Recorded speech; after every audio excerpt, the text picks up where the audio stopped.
Hello,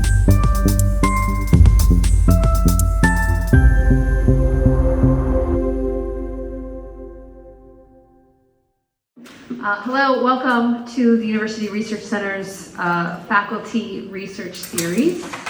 I am Dr. Aubrey Plourd. I'm Assistant Professor in the English Department, and it is my pleasure to introduce my colleague, Dr. Elizabeth Sharrett. She is an Assistant Professor of English here at Lynchburg, where she teaches and has taught a variety of classes across English, Museum Studies, and Medieval and Renaissance Studies.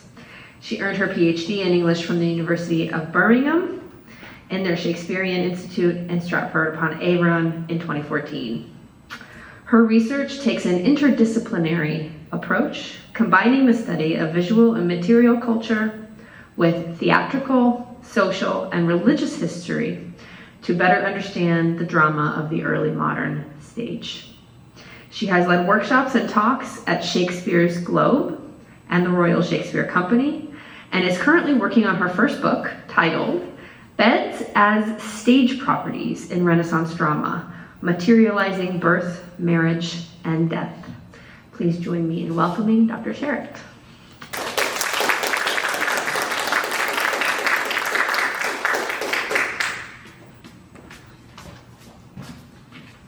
Well, thank you so much to the Research Center for the opportunity to speak with you all today. This is research that, as Dr. Plourd mentioned, is going to be part of a book, and it's very close, but yet so far away, as I'm sure many of you all can appreciate. So I'm going to be talking, as I said, about my book project on the use of beds. Yes, that's B-E-D-S, as stage properties in Renaissance drama, and what on earth is going on when playwrights include these rather large props in their drama. Now, you may be asking yourself, why beds? Are there really that many in drama? What's so special about them? What's so special about them? Well, I'm very interested in the study of material culture, which is the study of physical objects and what those objects might be able to tell us about the people who come into contact with them and how that contact affects behavior. As we'll learn in a moment, beds were culturally significant objects in early modern England, and there were culturally significant objects in early modern England, and of the drama that survives from the period, approximately 127 plays include beds as props. Though not always on stage, beds are often alluded to and referenced in all but 3 of Shakespeare's works alone, with over 300 references in total. This great number in the works of just this one author stands in stark contrast to that of any other domestic item or commonly listed inventory items in contemporary households. But in order to truly understand the significance of their presence in drama, it's important to understand their cultural meaning in early modern English culture. Now, as I just mentioned, material culture is the study of objects, and this critical approach very much underpins my research and leads to 3 core questions that animate my research. So the first is how material life and the material form that life takes, beds in this instance, are depicted and manifested on stage. The second one is how do writers think with things as well as words? So in this instance, how do they think with beds as well as words about beds?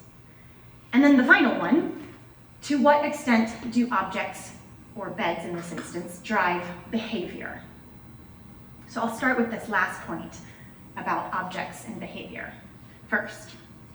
So drawing on art historical theories, anthropologist Daniel Miller has argued that the power of objects lies in their ability to frame our surroundings unconsciously consequently determining our actions. He writes, "The less we are aware of objects, the more powerfully they can determine our expectations by setting the scene and ensuring normative behavior." Miller asserts that it's only when the frame does not fit with the object that we actually become aware of the object. So for instance, you probably walked in here today and sat down in a seat without really thinking about it. You may have thought about where you were gonna sit, but you didn't really think about the fact that you were sitting in a chair. However, if you come in and there were like individual beds lined up, you would have probably been a bit startled because the frame, this room, wouldn't have fit with the object, and it would have called attention to that object and made you consider that object in a different way. Now I'm glad you don't have beds because that would send you all to sleep. And I hope you'll stay awake in your chairs.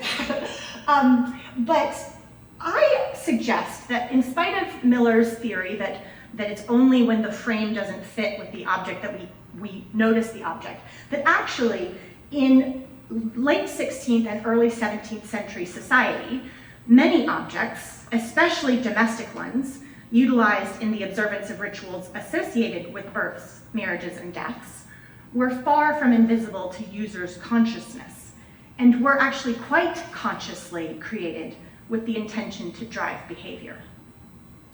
So many objects employed for everyday use assumed a new layer of meaning intentionally applied by the patron when appropriated for specific purposes. For example, bed sheets, when specifically made as wedding sheets, were practically speaking just sheets or objects that could arguably fall into Miller's categorization. However, the significance ascribed to them through their intended use as wedding sheets, for instance, transformed them from simple, functional, everyday objects to a highly symbolic component of the marriage ritual. But those wedding sheets could further transform, adding another layer of meaning when used as a winding sheet, which was the sheet used to wrap a dead body for burial. And it was not uncommon for women who were about to give birth to designate their wedding sheets to be used as their winding sheet in the event of their death in childbirth. So everyday objects could undergo significant symbolic transformations depending upon their use. Now I want to set the stage, if you will, for the context of beds in the period. These objects were the physical and symbolic center in early modern England for the three major rites of passage in the early modern life cycle: birth, marriage, and death, and displayed the most vulnerable and intimate moments of life to audiences when used by playwrights in the theater. They possessed, therefore, an indissoluble association with these key life cycle moments. It was conceivable for someone to be born in the same bed, which would later be given to them at the start of their marriage, and where they would eventually die. Because of this association, I believe that beds created particular dramatic effects in performance, such as shock, humor, tension, or suspense. Effects that are not always immediately obvious to audiences today, but which I propose playwrights were very aware of at the time. And they did this by manipulating rituals attending rites of passage in their dramas. For instance, in Shakespeare's Othello, Desdemona is murdered by her husband, who believes she's having an affair. She's not, but Othello has been persuaded that she is by the evil Iago. The day of her murder, Desdemona asks for her wedding sheets to be laid on her bed for that night. After going to sleep, she's awoken by her husband. They fight about the supposed affair, which ends with him smothering her. Her murder is certainly shocking to audiences today, but I suggest the extent of that shock is not fully appreciated. For an early modern audience, that shock would have been informed by the location of the murder. It is not simply because she's killed by her husband, but because of where he kills her, in their marriage bed. That would have been the scene, that would have made this truly horrifying for a contemporary audience. Ideally, she would have eventually died in that bed of old age, but Othello prematurely imposes this life cycle moment onto her, and does so in a far from ideal manner by smothering her in their wedding sheets, which eventually become her burial shroud. So these objects are imbued with meaning which heighten the emotional impact of the scene.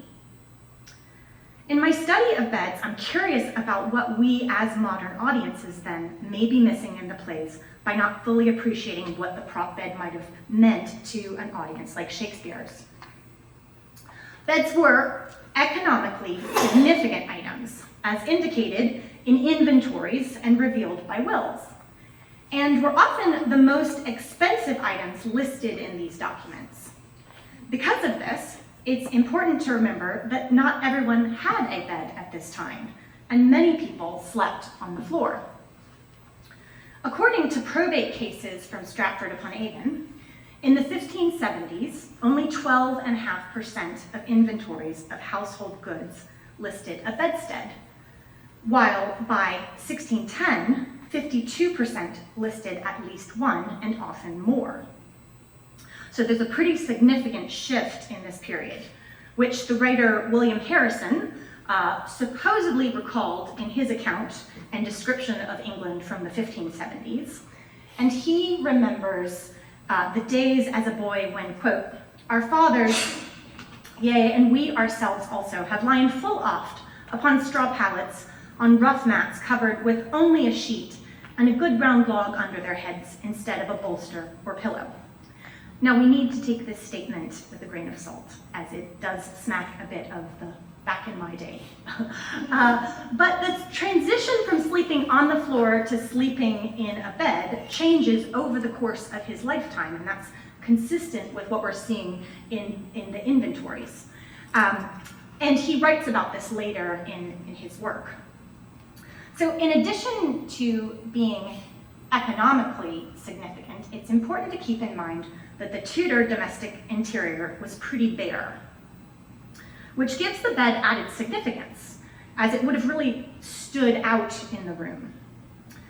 We can see from the inventory of William Crosby from 1540, the number of items listed. So I've put in bold the number of kind of, I guess what you might call pieces of furniture. So a trussing bed, one halling, which is a tapestry or a painted cloth, an item of little almory, which is sort of like a small cupboard, and you could lock that, and a chist, which is a box or a coffer. So in that whole description of everything in the Great Chamber, there are really only 4 kind of objects. Everything else is actually textiles. So we can see here that like everything that's not bolded is textiles. Everything in green is actually clothing. And everything in red is textiles related to the bed. So again, you're in the Great Chamber, there's actually very little in there, and the majority of things listed in there have to do with the bed. Like the domestic interior, Shakespeare's stage would also have been pretty bare. It may have had props. In fact, we know from stage directions that there were many props, including things like thrones and tables and beds, and really unusual things like a hellmouth and the tomb of Dido.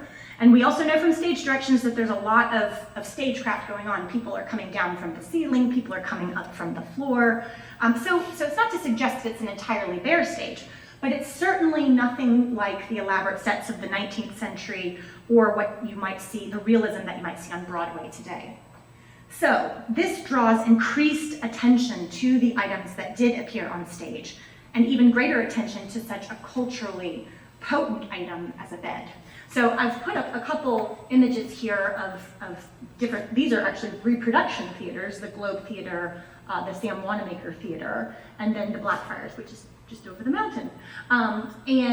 So these are 2 indoor theaters. This is our sort of traditional outdoor theater, and this is actually an image of this is a reproduction of a sketch by someone else. There's sort of 2 layers of removed from the original, but it is an image that shows generally what the interior of the theaters may have looked like. And again, we have to be careful about how many conclusions we draw from images like this, but it does, when squared with things like stage directions, have quite a bit that we can learn from it.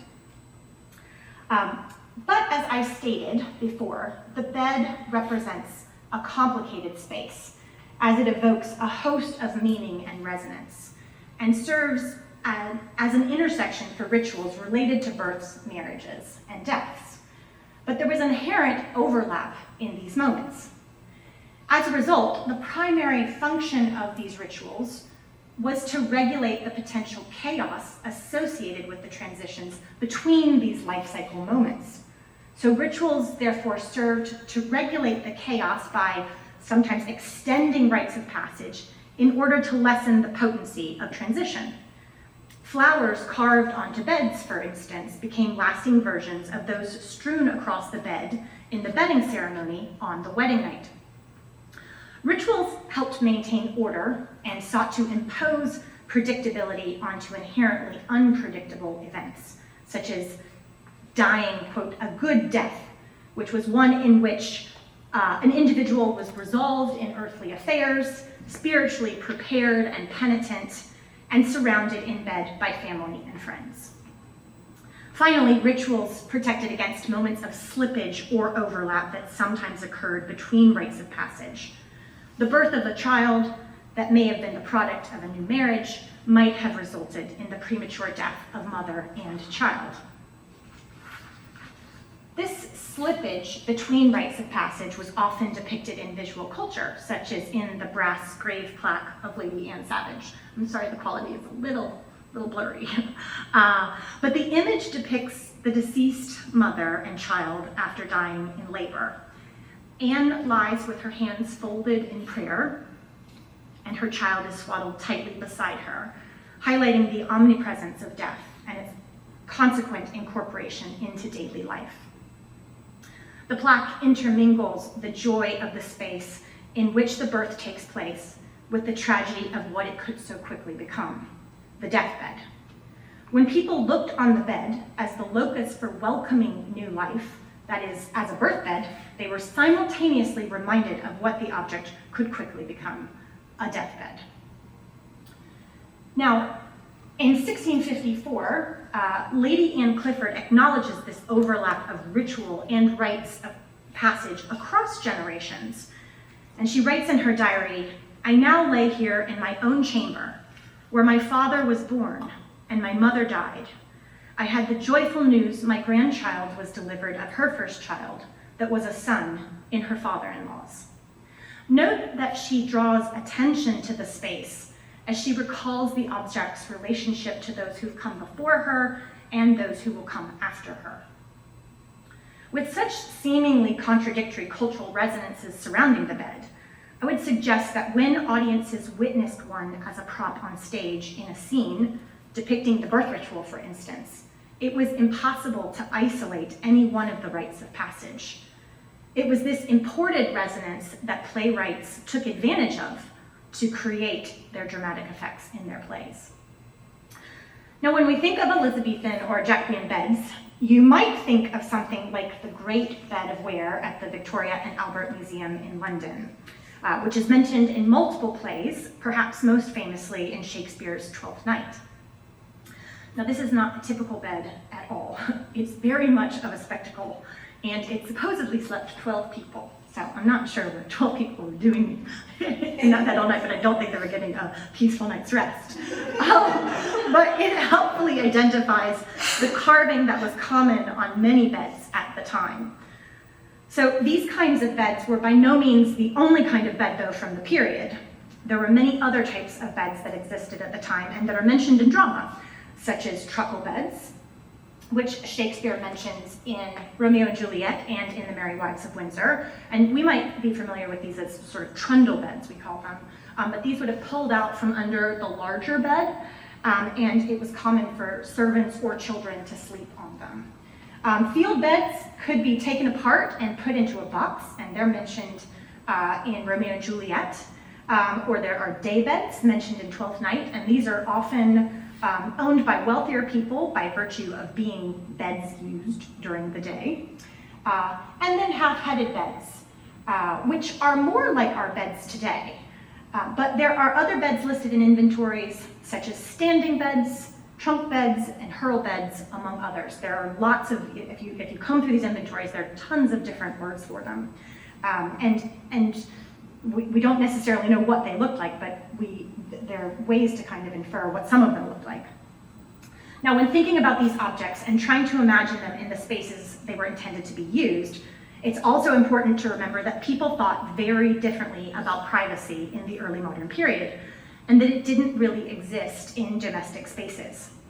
Elizabethan households were constructed without corridors or hallways, so if people wanted to move through the house, they had to pass through the rooms. As such, bedchambers were not the private places we think of our bedrooms as today. Beds often had curtains attached to them, which were used for warmth, but also for privacy. Additionally, bed sharing was not uncommon, nor was it uncommon to have multiple beds to a room, and plenty of people may have been sleeping on the floor, such as servants. So the quote in Shakespeare's The Winter's Tale alludes to this lack of privacy in bedchambers. A shepherd, upon discovering the baby Perdita in the wilderness, speculates about how this child has come to be abandoned. And he states, "This has been some stair work, some trunk work, some behind door work." So he assumes the abandoned baby has been the product of some illicit rendezvous taking place in a spontaneous location, where an element of seclusion may have been attainable, but not privacy. Now, another incredibly interesting feature of beds has to do with the carving and decoration that was found on grand beds like the Great Bed of Ware. So this carving reflects the object's association with rites of passage, especially as they related to rituals surrounding marriage and consummation.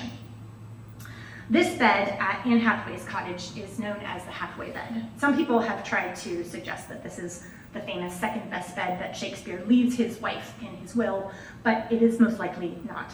And the main reason for that is this probably is a much grander bed than the Hathaways ever could have afforded.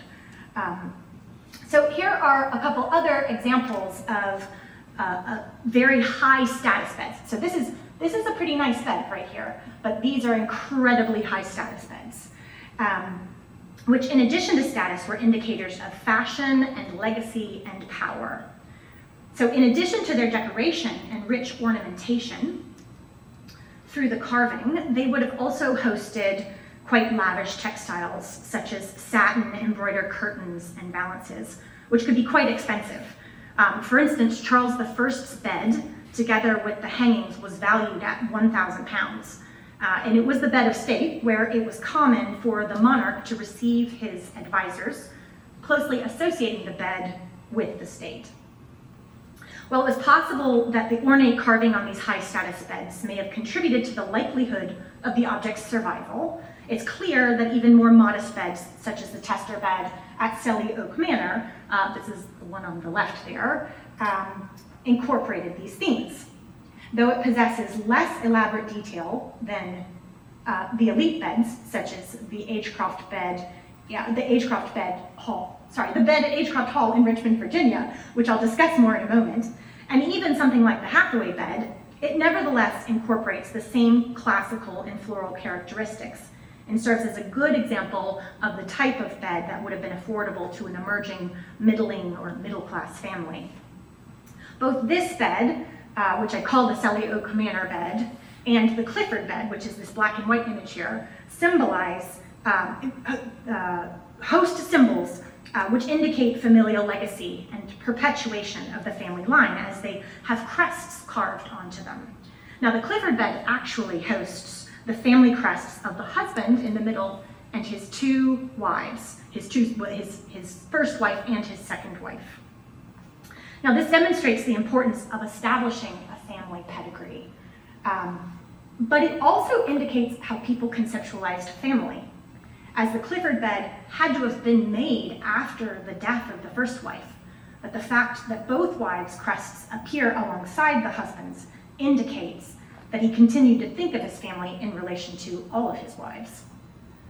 Now, the elaborately carved beds limited to wealthier households often hosted grotesque and lusty iconography, including classical imagery, such as caryatids, atlantes, satyrs, and these were carved into the surface of the wood.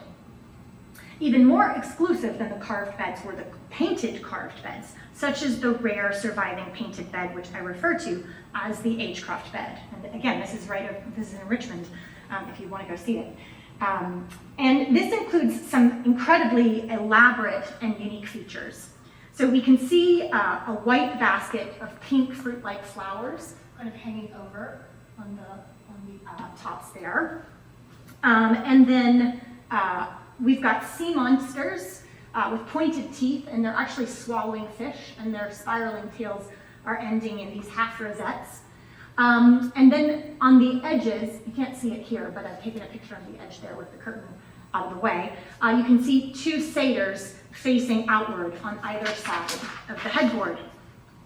And perhaps most unique are these winged figures with male heads that are up on the tester. The top is called the tester. So this is literally what you're going to stare at when you're lying in bed. And they feature their red hair, and often red hair was a sign of lechery in the period.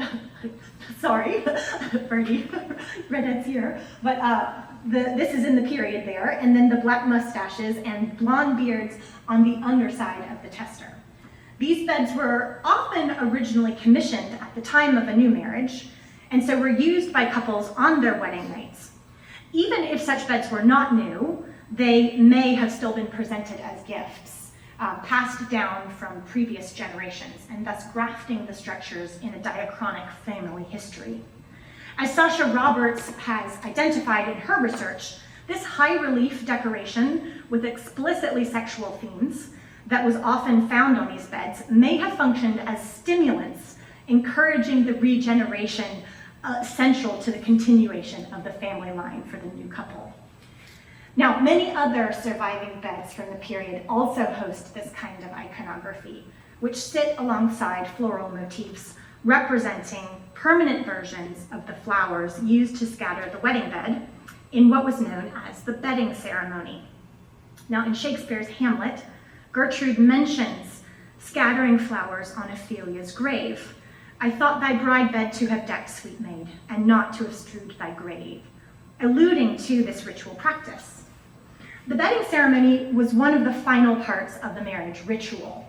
Now, it's a secular component, it's not a religious one, and as is the very nature of custom and tradition, it varied, but could encompass rituals such as decorating the bedchamber and the bed. Flowers and special wedding sheets, also mentioned by Desdemona in Othello, were also common. The bed was often blessed, and the bride and groom were tucked into the sheets, sometimes even sewn into the sheets. The guests were often invited into the room during this tucking in of the couple, and might even share in a celebratory drink of posset from a posset cup, and that's a yummy concoction of hot milk, which is curdled with ale or liquor, and then flavored with herbs and spices. Another custom included playing Fling the Stocking, in which the bride, or sometimes the bride and groom, would fling their hoses out of the bed. This is possibly the derivation of the bouquet toss at weddings today. The couple were then left alone, but sometimes they were still not left alone, and they could be serenaded with bedding ballads, which might be played outside of the chamber. Now, as you can imagine, these were probably pretty raucous occasions, and probably a bit chaotic. And we catch a glimpse of one such bedding ceremony recorded by Samuel Pepys in his diary in 1665. And he recalls, got into the bridegroom's chamber while he undressed himself, and there was very merry, till he was called to the bride's chamber, and into the bed they went. I kissed the bride in bed, and so the curtains drawn, and so good night. The bed, therefore, was central to this ritual component. In addition to the nuptial bliss associated with beds, these platforms, whether elite or modest, also quite literally represented the space in which an individual was ideally intended to eventually die a good death. Again, that's one in which an individual is elderly, spiritually prepared, with all earthly affairs in order at home, and is resting in bed. However, because when one might die was uncertain and could come at any time, People in early modern England were always to be spiritually prepared for death. And whenever individuals climbed into their beds, whether it was to sleep or rest or have sex or recover from illness, they were encouraged to remember their mortality. Indeed, objects of everyday significance, such as beds and bed sheets, like those discussed earlier, became charged with meaning, creating an inextricable association between the objects and death. Protestant teachers, such as the devotional writer Lewis Bailey, elaborated upon life's brevity and the need for spiritual preparedness at all times. His popular tract, The Practice of Piety, reflects upon the bed's ability to drive spiritual reflection and includes specific instructions for, quote, things to be meditated upon as thou art putting off thy clothes when going to bed. As individuals remove the articles that link them, that link them to their earthly existence, Bailey encourages meditation on eternity. Casting off of worldly cares is literalized in this nightly ritual. He writes, let therefore thy bedclothes represent unto thee the mold of the earth that shall cover thee, thy sheets, thy winding sheet, thy sleep, thy death, thy waking, thy resurrection.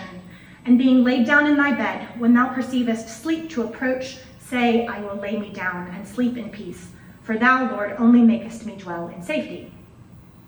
Bailey transforms these objects into agents intended to trigger a mindful and intentional meditation on death. Protestant clergymen such as Arthur Dent and William Perkins also elaborated upon this important approach to objects associated with sleeping. Dent's The Plain Man's Pathway to Heaven, printed in 1607, ruminates, our life ought to be a continual meditation of death. We should always live as if we should die, or that our bed should be our grave. Perkins' treatise, A Garden of Spiritual Flowers, likewise includes a specific section addressing how to live and die well, with particular instructions on preparation for bed. And like Dent and Bailey, associates beds with death, stating, I go to bed as to my grave. And I think there, if you're somewhat familiar with Romeo and Juliet, you can see the way in which Shakespeare uses that very association when Juliet says, my grave is like to be my wedding bed. So as we've considered, the bed was a very complicated space. It was both a symbolic and literal intersection for the three major rites of passage, as well as a symbol of status and family pedigree. Additionally, there was the potential for slippage between rites of passage. Indeed, mothers who died in childbirth or individuals who succumbed to sudden illness could quickly overturn the joys associated with a new marriage, reinforcing the need for rituals to establish a form of protective boundary between these events. Beds, therefore, as host to these life cycle moments, were also closely associated with the rituals providing these boundaries. As a result, no other household object possessed these associations as significantly as the bed, making it very important in the lives of everyday people and making it a prop rife with dramatic potential on the stage. So now that we've established the bed's social and cultural significance, as well as its relationship to rites of passage, I want to consider for a moment what prop beds might have looked like. Now, most scholars make the assumption that when they see a reference to a prop bed in a play, that it was an Elizabethan four-poster. I'll put that in quotes because there's actually really no such thing as an Elizabethan four-poster. As you can see, there would have been a dosser, which is sort of the headboard, and then that would have kind of gone into the tester, which is the overhead, and actually the only posts are at the end of the bed there. So it's a bit inaccurate to call it an Elizabethan four-poster. And they assume that it's also hung with curtains. However, when examining stage directions and understanding the different types of beds that existed in the period, it becomes impossible to make these assumptions. The fact is that we really don't know what prop beds looked like, as direct evidence doesn't survive. However, in spite of this, based on the knowledge that we have of those many types of beds from the period, the ones that actually do survive, the considerable amount of evidence based on their depiction in images, such as in paintings and woodcuts, and the manner in which people wrote about beds in non-dramatic texts, we can begin to construct an informed picture of what prop beds may or even may not have been, and the way they may have been understood in performance. But it's important to remember that there probably wasn't a standard prop bed used across the London theaterscape.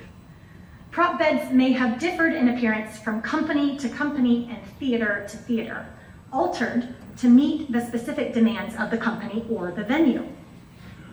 Playwrights also knew the spaces they were writing for, and their ability to see the visual effect of the play would have been achieved not only by consideration of the space for which the playwright wrote, but also certainly would have been informed by familiarity with the particular props belonging to the company. So as Tiffany Stern, a Shakespearean, has pointed out, Shakespeare was sometimes wrapping their features, the theater's features, into the fictional world of plays, and sometimes playwrights were wrapping their fictions around the features. Nevertheless, many theater historians in their critical editions of plays seem to assume that beds appearing on stage were essentially the large structures that we think of when we hear of Elizabethan or Jacobean beds. But something a bit more practical and maneuverable was far more likely, such as the half-headed bedstead. These beds were decidedly more modest, but they could be dressed up in a way with fabrics and hangings to achieve a desired kind of bed depending upon the need, what kind of bed was needed in the play. Indeed, some of the most expensive items in a playing company's possession were costumes and textiles. So this could allow playwrights to create the intended effect, both by dressing up the bed and by using language to say what kind of bed was on stage. They were essentially able to conjure the kind of bed that they needed in the world of the play, though in reality the prop may have been something very different. So when Othello says, "Let me the curtains draw," in the minds of the audience, it may well be that he's drawing the curtains on the bed, but he may well be drawing curtains across what's called a discovery space, which is a space in the back, which would have revealed the bed. Now, in the world of the play, Othello could have afforded something like the really grand bed that I just showed, but it's not necessarily what's appearing. But this ability to create dramatic illusion through language, when supplemented by the audiences imposing onto the stage of their own experience with beds, and adduced with the wider visual culture that depicted beds and images, helped playwrights create the intended image on stage. Take, for instance, Henry Jackson's 1610 account of a performance of Othello by the King's Men at Oxford, which may lend credence to this theory. Jackson's letter, written in Latin but transcribed into English, describes the moment of Desdemona's murder on the bed. Quote, "But that Desdemona, murdered by her husband in our presence, although she always pled her case excellently, yet when killed moved us more. While stretched out on her bed, she begged the spectator's pity with her very facial expression." Now, in the original Latin, Jackson uses the word lecto to describe the bed. Unfortunately, this word choice does not distinguish the structure, as lecto could either have indicated a couch or a daybed, or it could have meant a marriage bed, implying a grander structure with a tester or canopy. Jackson's use of the feminine pronoun to describe the male actor playing Desdemona, however, indicates that he at least partially accepted the theatrical illusion, regardless of what the prop bed looked like. It did not seem to interfere with his engagement with the scene. He recorded the scene saying that it moved him and it implored his pity. Certainly the character in Othello, again, could have afforded such a fancy bed, but the use of such a large object on stage would have been impractical and unlikely. Nevertheless, attention to the wider issues identified today, namely an understanding of the cultural significance of the bed in early modern English society, and its association with the three major rites of passage, birth, marriage, and death, and the frequent employment of this object as a prop by playwrights, offers an idea of what would have appeared on stage. Though beds continue to feature prominently in our lives today, they do not possess the same potent cultural meanings that they encompassed in the late 16th and early 17th century. Indeed, in present Western society, the exact dates of inducement for many pregnancies are scheduled well in advance. The actual deliveries normally take place in hospitals where certified professionals assisted by sophisticated equipment supervise the birth and are on hand in case of any complications.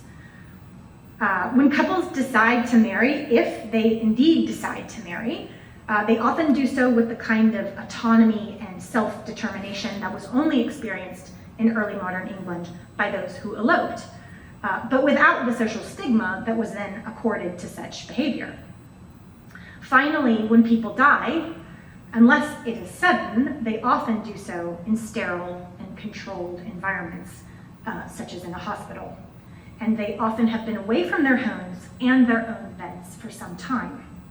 Thus, while beds remain objects of great use and necessity in our lives, their symbolic centrality and ritual significance to these key moments in the life cycle has all but disappeared, and they simply do not embody the rich complexity of meaning that they held in early modern England. Their analysis in Renaissance drama, therefore, must be grounded in an awareness of their cultural context in the period. Thank you.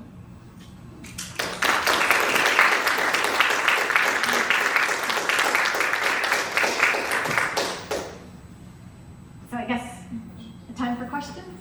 Okay, Robin? So I'm thinking of just other uses, like outside of Shakespeare, uses of beds, and I'm thinking of the Maid's Tragedy, when, I just blanked her name. Evadne?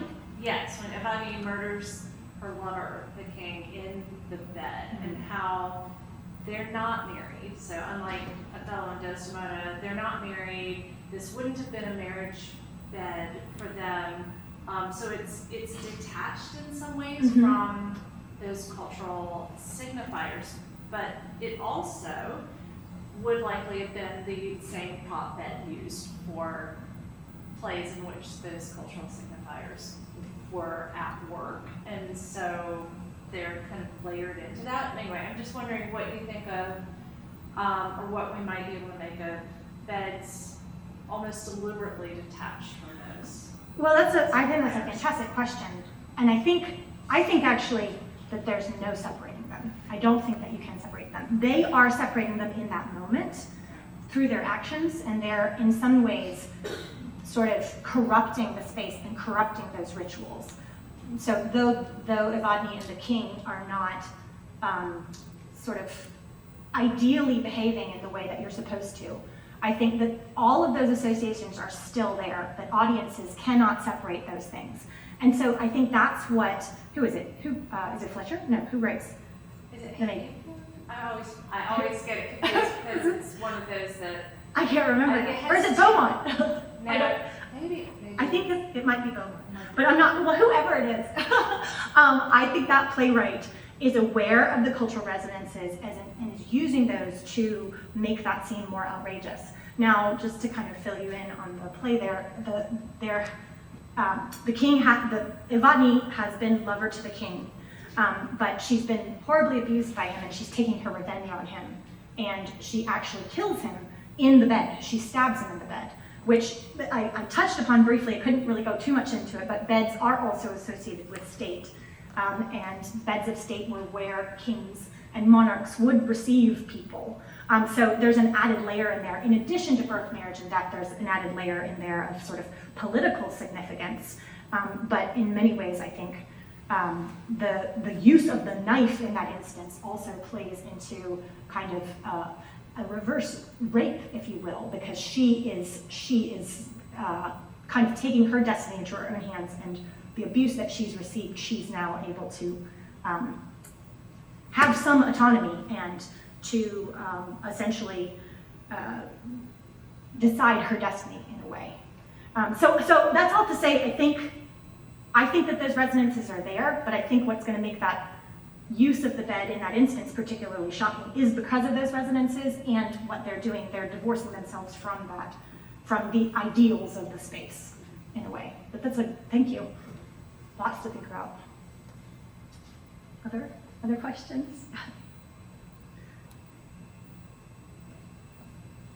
Aubrey?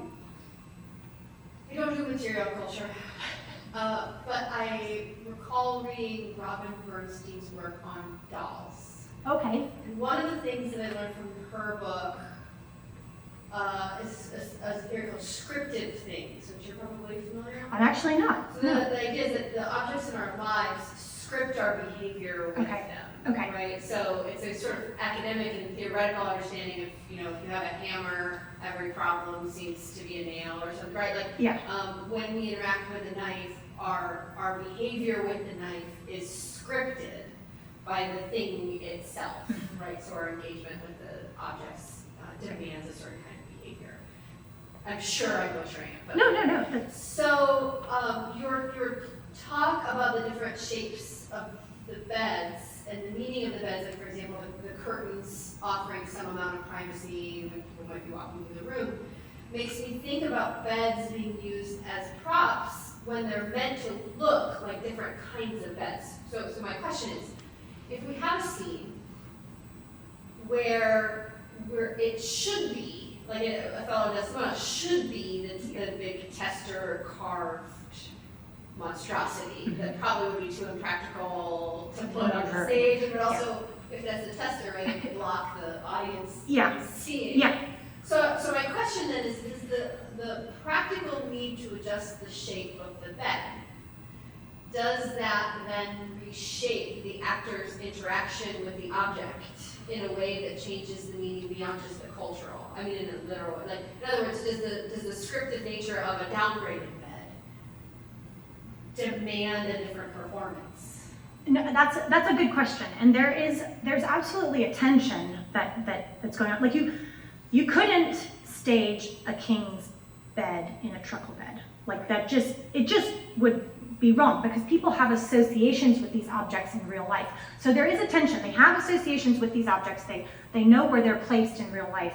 So when you're putting it on stage, there's obviously, I suppose, for lack of a better phrase, that willing suspension of disbelief. But because nobody actually thinks that it's a king in a bed. But it had to be somewhat believable enough for the illusion to work, but it couldn't be, if you were staging a king's bed in a truckle bed, it would have been working against the fiction in the scene. It would have been taking you out too much. So there's kind of a tension. It has to be achieving somewhat of a look of reality, but obviously in reality, it's not going to be the actual kind of object. It's being projected.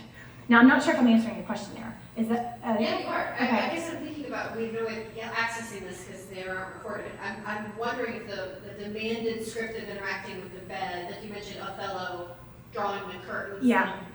That aren't curtains on the bed, but that is the behavior that would have been scripted. Right? So I guess I'm wondering about whether in the performances they sort of substitute the appropriate action. I think so. Beyond just the visual. Yes, I think so. I mean, I like a lot of scholars have read that let me the curtains draw to be curtains attached to a bed. In all of the 127 plays, I think I've only found like 3 or 4 instances where I think there's the curtains have to be attached to the bed. Because in all of the other instances, when looking at the theaters, when looking at the kinds of beds, when looking at things like the staging, because you've got sightline issues with that tester, there are very few instances where it seems as though the curtains are actually attached to the bed. So I do think that the playwright is putting into the script, into the language, imposing through the language what he wants us to see. And so then Othello, yes, will draw the curtains of the discovery space, but it is as if he's drawing the curtains of the bed. Now, it might be that he's saying, let me just draw these curtains here.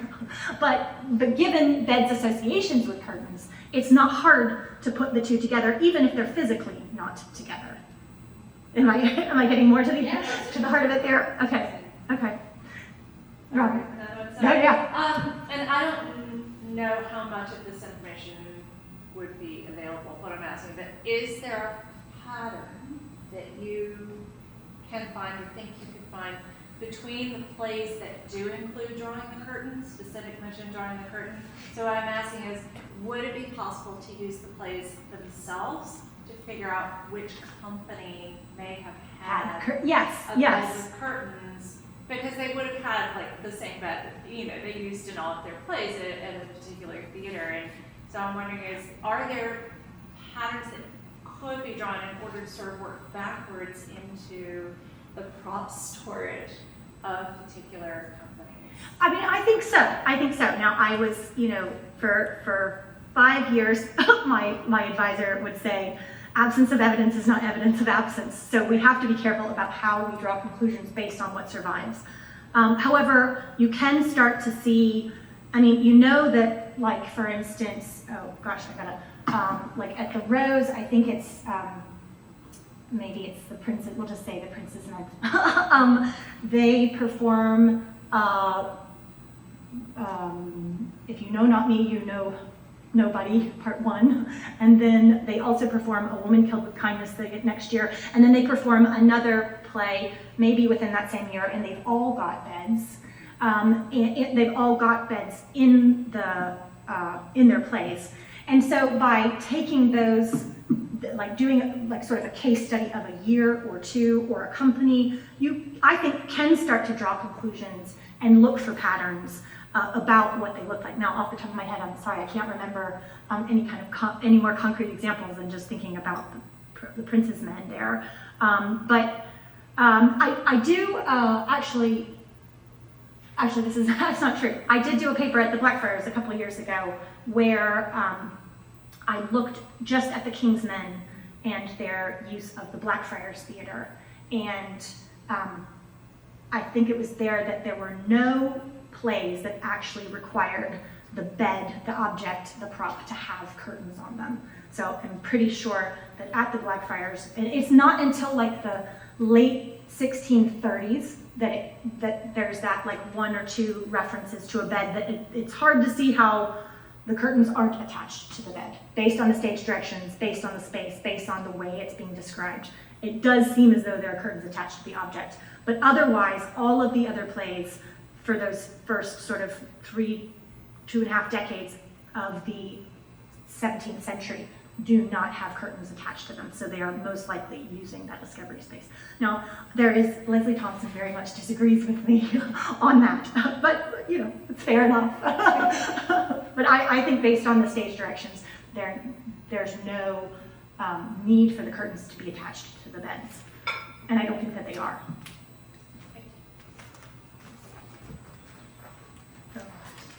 All right, well, thank you very much.